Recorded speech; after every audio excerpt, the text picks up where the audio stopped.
welcome to this new video. Today we'll be talking about a simulation and ruling and also proofs. Proof of how to show two triangles are coexisting.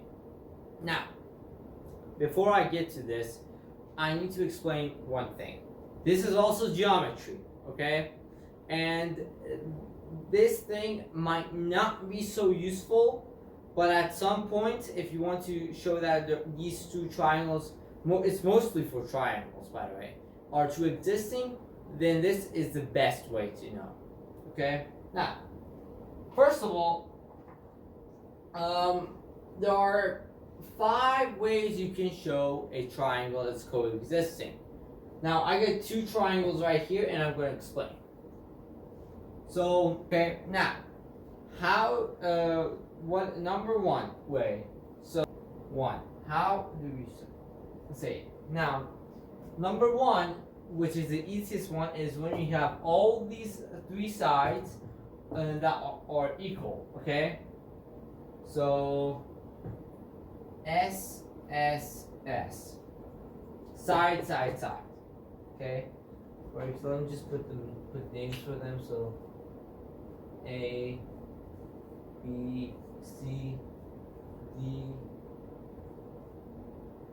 E, and F. Okay, so AB equals to DF, AC equals to DE, and CB equals to EF. Okay, simple, right? Now, number 2 is when you have 2 sides that are equal. So DF and DE, or AB or AC, but you have an angle here that is also equal. Okay, so in this case it's called S.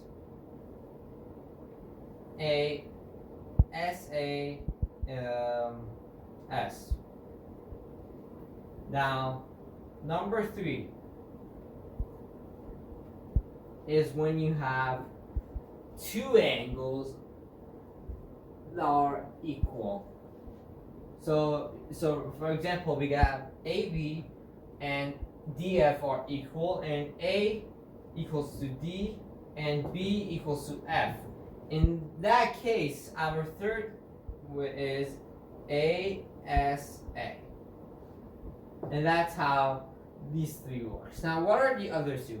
Now, the other 2 will only work if you have the 4th and 5th one are the ones when you have a triangle that has a 90-degree angle. For example, these.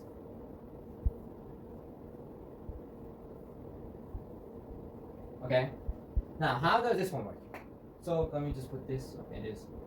Now, in this case, yeah, all you need to do is with this. So this is how it goes. You need to have the chord to be equal. So, okay. So how you deal with these? You need to have the chords be equal. So let me put another third name. So this is A, B, C, D, F, and E.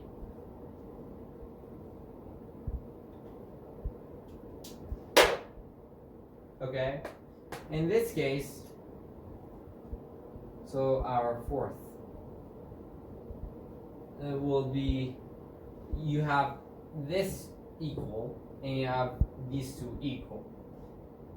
There are 2 options. You either could have this, so CB equals to EF, or you have AC equals to DE.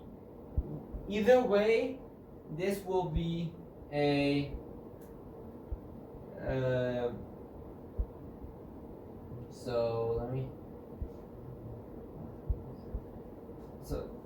this will be A and S. Put these here. A and S.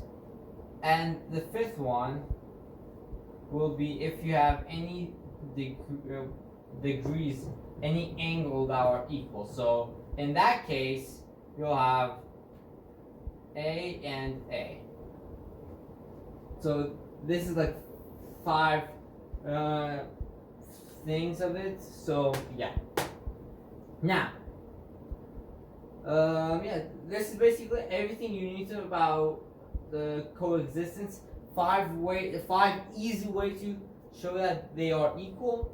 Now there are a lot of ways, a lot of variations of questions that are like it, but I'm gonna just yeah, let's go with it. So right now I'm gonna leave this here. Now if you ask me what is this summation and ruling thing, I'm gonna explain to you right here. So we have, let me make it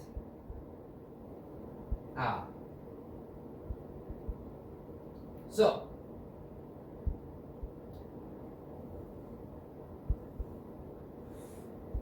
this is a shape we have.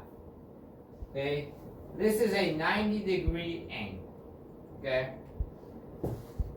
the question says that any point on this line, it has an equal side to this and this side. So we choose a point. It says triangle. Not this isn't really triangle, but it is right now.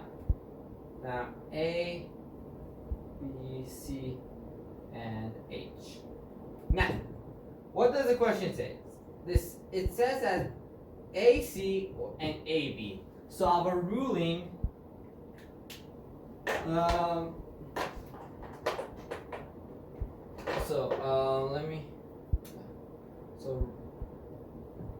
ruling will be AC equals to AB. And also, so the question says that to prove that these two are equal. And basically, we also have to say that,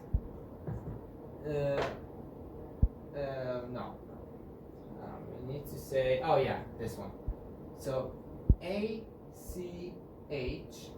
triangle is a coexistent with ABH.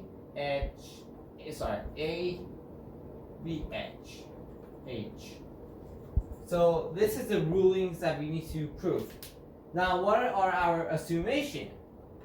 Now our assumption is, now I'm not gonna write this whole thing, I'm just gonna say it. So our assumption is, first of all, H1 equals to H2, which they are 90 degrees. Also this is all equal, so because it's both, if we split them up, their side is equal. So we have the S and we have the A, which if you're gonna rule it out, it's either this or this. Okay, it can't be this because we need to show that this is equal, so we can't. So in that case, all these two go aside, this also goes aside. So we have to choose between this one or this one. Now how does this work?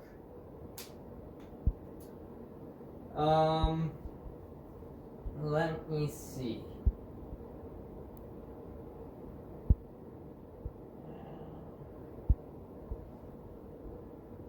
Oh, I forgot to mention one thing. One of the assumptions that I should have said at the beginning of the question is that these two are equal. In that case, we can't say this because these are the lines that we drew, okay? So we don't know if it's equal or not.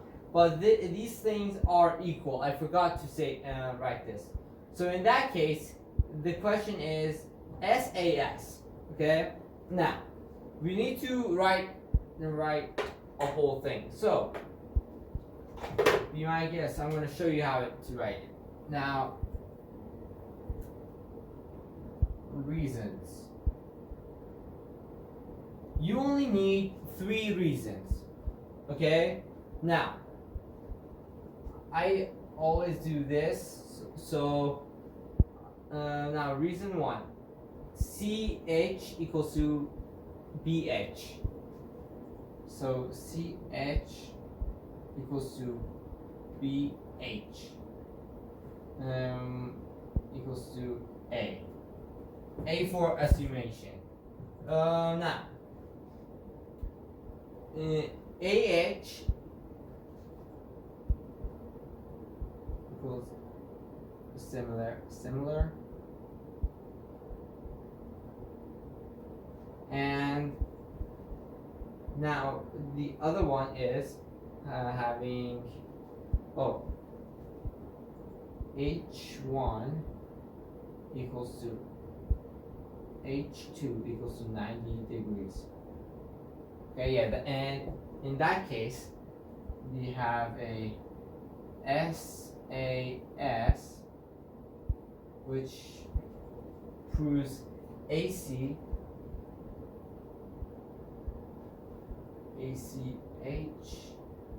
coexists with ABH.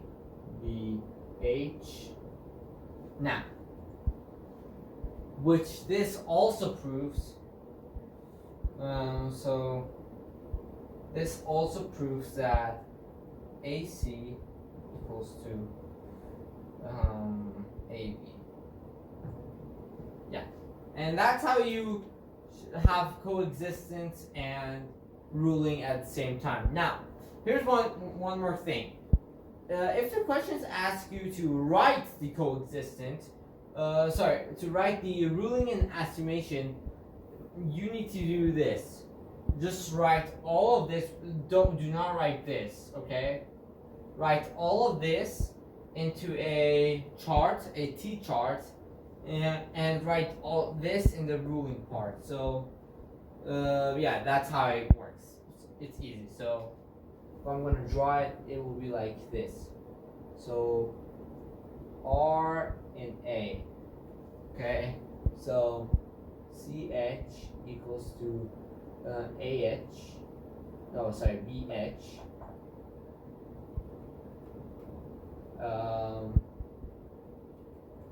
So H1 equals to H2, and for the last one is for the last one you don't need to write. You don't need to write this one. And for rulings, you need to have AC equals to AB, and also ACH being coexistent with ABH. So yeah, that's how you play with it. That's all you need to know. This is how you write its T-chart. And yeah, three shapes in our geometry, which are 3D shapes, and today we'll be talking about cones, pyramids, and also spheres, and how to calculate their masses, and that's it. So first we're gonna start with pyramids. Now pyramids we all know about pyramids, right? So no need to explanation. All I need to tell you is that the volume, in order to find the volume of a pyramid, you have to have 1/3 of h multiplied by s. Now this is also the formula of regular 3D shapes. For example, this. Okay, for example, this 3D shape. If we have the s of its basically, okay, for example, if we have the base of this shape, so it's basically a circle. So whatever, so s here is equals to a R2P. Okay, so in here we have, so this is what s is equal, and we have the basically the height, and we multiply these two numbers, and we multiply that with a 1/3, then we have a volume of a pyramid. Same goes for cones, but cones is a little bit cooler in terms. But by the way, guys, every single 3D shape that isn't any of these three is and goes by the same formula, which is this. Okay, now cones. Now I have to show you a shape. So cones are basically circles that have a triangle above them, but it's a equilateral triangle, so every side is equal. That's what a cone is. Now, why did I put a basically 3/4 of a cone? Because right now there's a 3/4 of a cone. Now we come here, and so I put these two sides I connect them.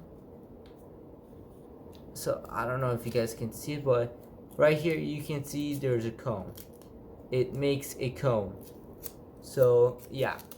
So this is why cones are kind of a 3/4 of a circle. Yeah. But they also have the same formula on how to solve them. And that's basically all you need to know about cones. Now, spheres. These guys are the big boys. These are the ones that you do not want to mess with them at any point. Why is that? Well, I forgot I had that. Now, well, because first of all, it's hard to understand the volume with a shape, so you have to work with numbers. Okay, so areas of a sphere is 4 multiplied by p multiplied by r2. Now it's not p, it's pi. Yeah. In Farsi we call them p, okay, but it's pi. Okay, so 4 times pi times r2 equals a area of a sphere. Now, the volume of a sphere is 4/3 of pi multiplied by r to the power of 3. That's how you solve sphere questions. Now, spheres have a lot of questions. Now, we will not go to any of them because that's for grade 10. But I must insist on saying this. They're important as I think spheres are the most important shape in all of these two. Pyramids is nothing. Cones,